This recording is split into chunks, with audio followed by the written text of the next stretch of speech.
Today, many people see a bottle of wine as a symbol of money and style. But in the past, it was a very different story. Here we learn English together through calm, simple stories. Real history. Stories worth listening to. So make yourself comfortable. Take a slow breath and let this journey begin. In the early medieval world, the time between the year 500 and 1500, people did not drink wine to be fancy. They drank it because water in the local rivers was full of bacteria and could make them very sick or even kill them. Wine was a tool for staying alive, not a luxury. We usually imagine monks as quiet men who spent their whole lives praying in peace. We think of them as gentle people who just accepted what nature gave them. However, the true history is much more intense. In the year 1098, a new group formed. People called them the Cistercian monks. This group did not care about comfort. They cared about strict rules and hard work. When it came to making wine, they were not artists looking for a beautiful flavor. They were like obsessed scientists. They had a very clear and practical goal. They needed wine for the Eucharist, which is their daily church service. Because this service happened every day, they needed the wine to taste exactly the same every time. They could not accept a good drink one year and a terrible drink the next year. But nature does not stay the same. The weather changes all the time. One summer might be very hot, and the next summer might bring heavy rain. Since they could not control the sky, the monks decided to control the ground. They built their main home in Citeaux, a wild and empty area inside the famous region of Burgundy. To understand this land, they did something that sounds completely crazy today. They went out into the fields, picked up the soil, and put it in their mouths. Yes, they actually tasted the dirt. They chewed on small stones to understand the exact minerals inside the ground. They wanted to feel if a piece of land tasted like chalk or if it had more limestone. A hard white rock that is very common in France. They did not have modern machines or computers. Their own mouths were their testing equipment. This was not a quick test. The monks tasted the earth, planted the grapes, and made notes for decades. They wrote long records in heavy paper books. They watched how the morning sun hit one side of a hill. They noticed how the wind dried the soil faster on the other side. If a small piece of land gave them better grapes, they marked it on their maps. If a piece of land just 3 steps away gave them bad grapes, they drew a strict line between them. Then they built thick stone walls around the best areas to protect them. They separated the earth piece by piece. They were completely obsessed with finding the truth about the ground. They did not make these drinks to sell to rich kings. They did it because they believed that perfect work was a way to honor their God. Their strict rules changed farming forever. By the year 1100, these monks had finished drawing detailed maps of the best grape fields in the area. They knew every single rock and every single slope. Hundreds of years later, people would use these exact same monk maps to create the Grand Cru system. Grand Cru is a modern French label that means a vineyard is the absolute best of the best. People today pay thousands of dollars for a bottle with this label. They think they are buying high art and luxury, but they are really just buying the results of pure, stubborn hard work. The monks showed us that true quality is never a lucky accident. It comes from endless testing, careful notes, and men who were willing to eat dirt. People today love to praise the land and the weather. They think great soil automatically makes a drink that lasts forever. History shows a much harsher reality. Before the 17th century, the best grape juice in the world had a strict time limit. Winemakers stored their drinks in wooden barrels. Wood is a natural material with thousands of tiny holes. These holes let air pass through the walls of the barrel. This caused oxidation, a chemical change, when air mixes with liquid. Because of this constant air supply, the alcohol turned into acid. Even the most expensive drink would turn into vinegar, a sharp, sour liquid, in just 6 months. This meant that time was the greatest enemy of the farmer. No one could keep a drink for their old age. A family could not save a special harvest to celebrate a wedding 20 years later. The physical environment simply did not allow it. A farmer in France could work hard all summer, but his product would always die before the next spring. People had to drink everything fast. There was no history in the liquid. There was only a race against the clock. The rescue did not come from a beautiful sunny farm in Europe. It came from the dirty, smoky industrial areas of Britain. In the year 1630, a man named Sir Kenelm Digby changed the future of this drink. He was not a farmer or a monk. He was an English writer, an inventor, and a clever thinker. Digby looked carefully at how workers made glass. For centuries, glassmakers burned wood to melt sand. Wood fires were hot, but not hot enough. The glass they made was thin, weak, and broke easily during travel. Digby realized that the fuel was the true problem. He decided to use coal furnaces, large ovens that burn hard, black rocks dug from the earth. Before this, people used charcoal black wood pieces burned slowly, but it could not reach extreme temperatures. Coal burned much hotter than any wood. This incredible heat melted the sand into a completely new material. People called it English glass. This new glass was dark green, heavy, and very thick. It could handle high pressure from the inside and heavy hits from the outside. This dark, heavy bottle solved 2 major problems at once. First, it was strong enough to travel across oceans without breaking. Ships leaving ports like London could carry thousands of these bottles safely.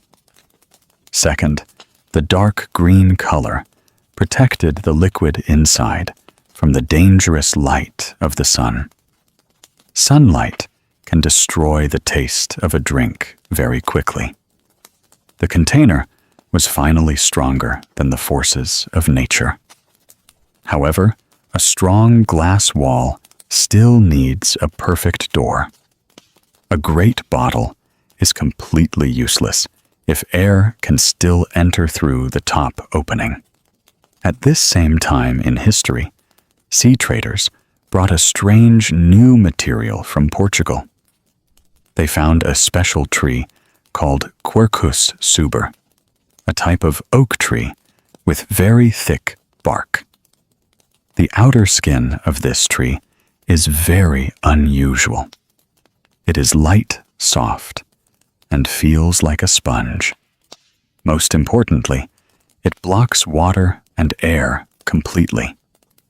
Workers carefully cut this bark from the living trees and shaped it into small cylinders. This material was the final missing piece of the puzzle. When winemakers pushed this Portuguese wood into the neck of the English glass, a physical miracle happened. The soft bark expanded to fill every tiny space. It created a perfect seal. The air stopped completely. The oxidation process finally stopped. For the first time in human history, the liquid stopped dying and started a new life. It was safe from the outside world. Inside this dark, airless space, the drink began to change. Instead of turning sour, the harsh flavors slowly became soft and complex over many years. This physical change created the vintage, a highly valued drink from a specific famous year. Today, rich collectors pay millions of dollars for a bottle that is 50 years old. They praise the soil, the sun, and the traditional farmers. But without the extreme heat of an English oven and the soft bark of a Portuguese tree, those expensive drinks would just be very old vinegar. Technology, not dirt, gave this drink the gift of time. Money changes everything. When a local drink became a popular global product, the focus quickly shifted from simple farming to pure greed.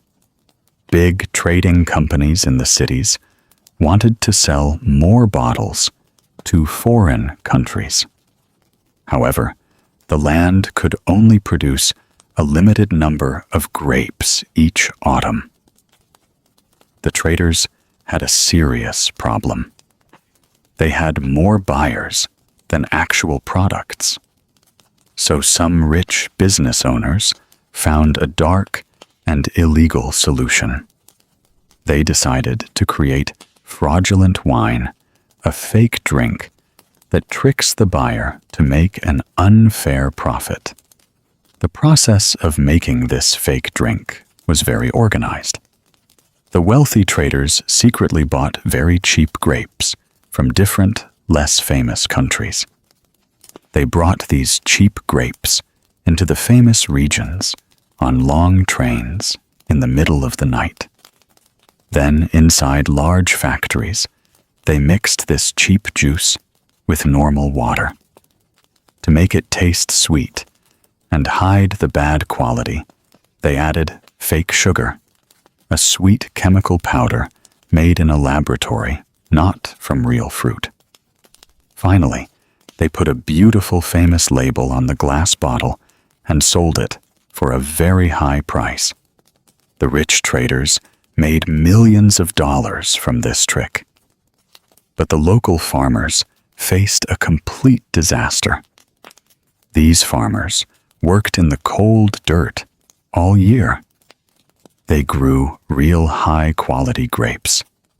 But suddenly, no one wanted to buy their autumn harvest.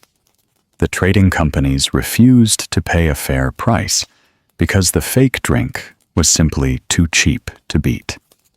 The farmers lost their money. They lost their family farms. Soon they lost their ability to buy simple food like bread. Hunger quickly turns into deep anger.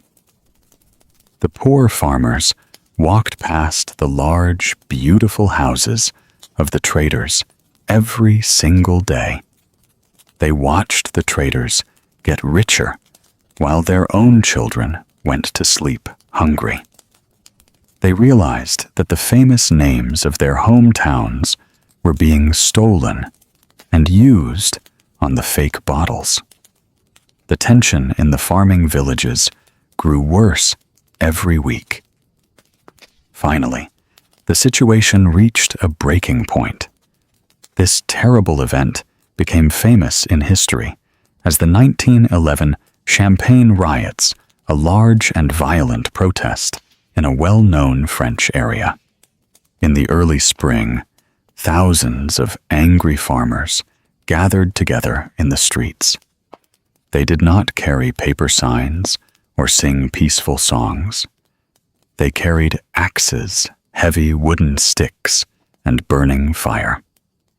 They marched straight into the wealthy towns of Ai and Epernay. These two towns were the main centers of the big trading business. The farmers attacked the large offices and the grand homes owned by the cheating traders. The crowds broke the heavy wooden doors. They went down into the dark, underground storage rooms. When they found the fake drinks, they destroyed everything. In just a few terrifying days, the angry crowds smashed and burned over 8,000 barrels of the fake liquid. They threw the expensive glass bottles into the local river. The streets of Ai and Epernay literally ran red with the spilled drink. The air was thick with dark smoke from the burning factories. It was total destruction. The local police were too few to stop the huge, angry crowds. The leaders in the capital city of Paris watched the news with deep fear. They saw that this was no longer a simple argument about farming prices. It was a serious threat to national security, the safety and peace of the whole country. The government had to act immediately to stop a full war between the poor workers and the rich owners. So they sent the French army. Thousands of soldiers with guns marched into the quiet farm areas. They guarded the streets, stopped the fires, and forced the people to go back to their homes. The soldiers stopped the physical violence, but military force could not fix a broken economy. The government understood a very harsh truth. They had to protect the names of these farming regions by law, or the violence would certainly happen again. The farmers needed a real guarantee that their hard work would be protected from the cheap foreign grapes. This deep fear led to a huge legal change. Many years later, in 1935, the government officially created the AOC laws, strict national rules that control exactly where and how a food or drink is made. These rules drew hard lines on the map. If a bottle had the name of a specific town, every single grape inside that bottle had to grow in that exact town. The law also banned the extra water and the chemical powders. The government sent inspectors to check the farms and the factories to make sure everyone followed the new rules. Today, many books and travel guides talk about these laws as a great victory for culture. They say the rules exist to protect the romantic history and the perfect taste of the French land. That is a beautiful story, but it hides the dirty reality. The leaders did not write these strict rules because they loved the elegant flavor of the grapes. They wrote them to stop angry men with fire from burning down the trading towns. The borders on the maps were drawn to save the local economy and keep the peace. By making it a crime to use a famous town's name on a fake bottle, the law protected the farmers' shores. It forced the wealthy traders to buy real local grapes again. True legal protection did not grow slowly from a love of high art. It was born very quickly from smoke, broken glass, and the absolute panic of a country trying to stop a war in its own fields. In the year 1863, a silent disaster arrived in the quiet farms of Europe. It did not come with an army or loud weapons. It was a tiny yellow insect called phylloxera, a microscopic bug that eats plant roots. This bug traveled across the ocean from North America, hidden on trading ships. When it reached the old European farms, it found an unlimited food supply. The local plants had absolutely no natural defense against this foreign insect.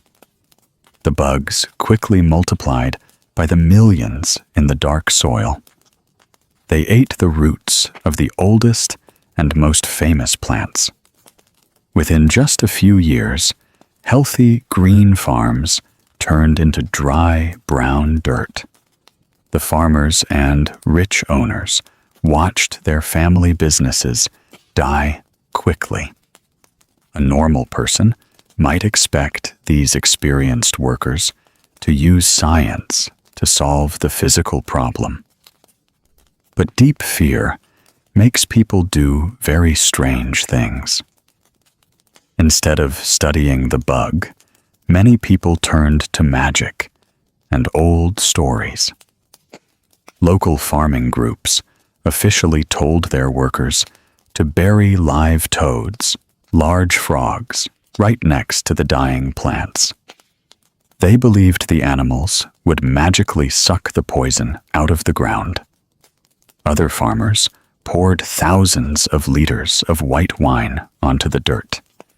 They hoped this liquid would wash the insects away. They tried everything except looking for a real physical solution. Tradition had reached its absolute limit. Of course, the magic did not work. The insects continued to eat, and the financial destruction was huge. By the end of the century, some farming regions suffered a 90% loss of their total crops. Almost everything was gone. Finally, a few scientists found a very practical answer.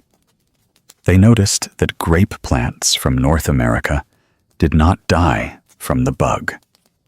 The American roots were tough and completely immune. So the scientists proposed a simple farming process called grafting, cutting the top of a European plant and attaching it to the bottom of an American plant. The European top would grow the famous grapes, but the American rootstocks, the bottom part of the plant, would fight the bugs in the soil. It was the perfect biological answer. But the rich farm owners hated this idea. They felt deep pride in their ancient land and their pure European history. For them, using a foreign root was a terrible insult. They thought it would destroy the traditional taste of their famous drink. They actively fought against the scientists and the government. Many owners said that they would rather watch their famous farms die completely than mix their plants with foreign wood. This was the exact moment when pride became more dangerous than the insect itself. Nature, however, does not care about human pride. As the bank accounts emptied and the historic farms turned to dust, the stubborn owners had to make a final, hard choice. They could keep their pride and lose their history forever, or they could accept the foreign roots and survive. Eventually, hunger won. They accepted the new roots. The plants grew back, and the industry survived. But the truth remains very clear. The greatest danger to these historic farms was not a tiny bug from across the ocean. The greatest danger was a group of proud men who almost let their whole world burn because they refused to change. On May 24th, 1976, a very unusual event happened in the city of Paris. An English wine seller invited the top French food and drink experts to a special meeting. This meeting became famous in history as the Judgment of Paris. It was designed as a blind tasting a test where judges drink from covered bottles so they cannot see the labels. The experts had to rate the drinks based only on what their mouths felt. They were completely confident in their skills. However, they did not know a secret fact. Half of the drinks in the room actually came from California in the United States. Without the famous European names to guide them, the judges' brains had to work alone.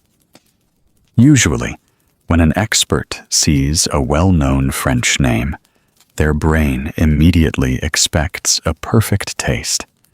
Scientists call this the anchoring effect, when your mind uses the first piece of information to make a final choice. If your eyes see an expensive label, your tongue automatically tastes luxury. But in this quiet room in Paris, there were no labels to build that expectation. The judges had to trust only the liquid. During the test, Odette Kahn, one of the most powerful and respected critics in Europe, picked up her glass. She drank a white wine made from the Chardonnay grape.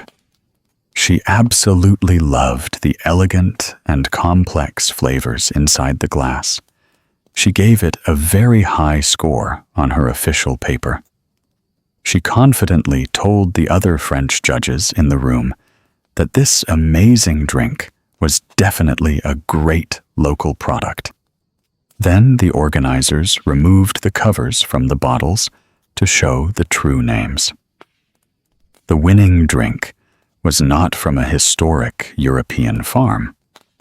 It was the exact Chardonnay from California that she had just praised. The reaction in the room was not polite applause. It was pure shock and deep anger. Odette Kahn was so upset that she demanded the organizers give her scorecard back. She wanted to erase her own honest opinion from the official record. She simply could not accept that a new American farm could defeat hundreds of years of French history. Her sudden anger revealed a very uncomfortable truth about the luxury business. In Paris, that day, the experts did not fail a test of farming knowledge. They failed a test of human psychology. When you remove the beautiful paper label, even the most highly trained tongues in the world get confused. Buyers often pay for the deep confidence that a famous name gives them. The 1976 test proved a simple fact. The history printed on the outside of the bottle is often much stronger than the actual truth inside the mouth. Many buyers love to hold an expensive glass and imagine they are drinking pure history. When they pour a dark red liquid, they believe the Pinot Noir grape inside is exactly the same fruit that French royals enjoyed back in the 14th century. It is a very romantic idea to think that time simply stopped inside the bottle. However, biology tells a completely different story. A grape plant is not a fixed historical object. Over hundreds of years, these plants experience constant genetic mutation, a natural change in the living cells of a plant or animal. Wind, weather, and time force the DNA, the tiny instructions inside every cell, to break and build new shapes. A wild plant in France will naturally change the size of its fruit, the thickness of its skin, and its final taste.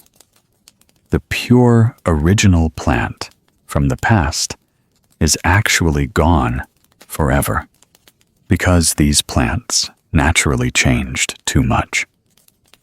Modern farmers faced a serious problem.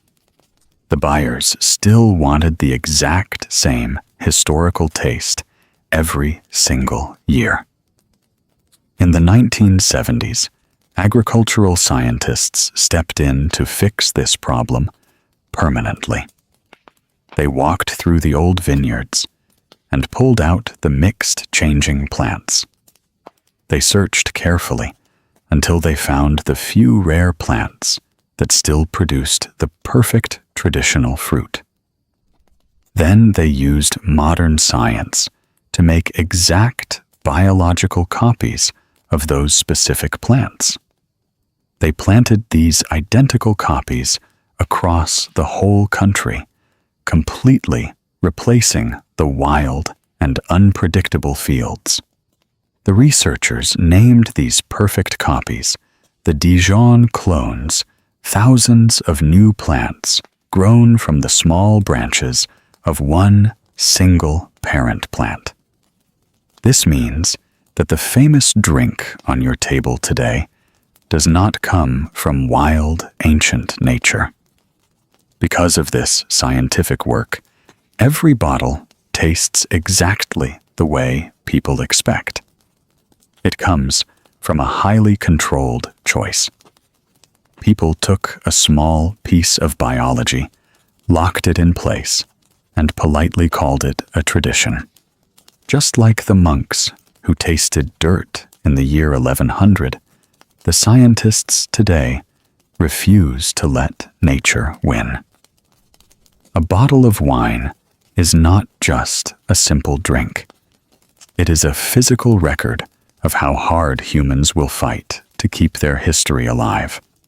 And to you, my friend listening to this story today, you are on your own quiet journey.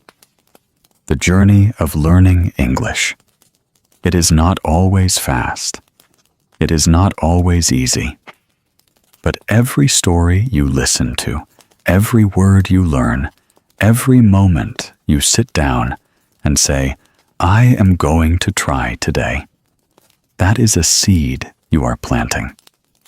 And one day, you will look back and see how far you have grown. Thank you for being here today. If this historical story stayed with you, I would love to know. Leave a comment and tell me what part surprised you the most. And if you want to continue this journey, more calm stories, more simple English, more moments like this one, then come back. We will always be here, waiting for you, with another story worth listening to.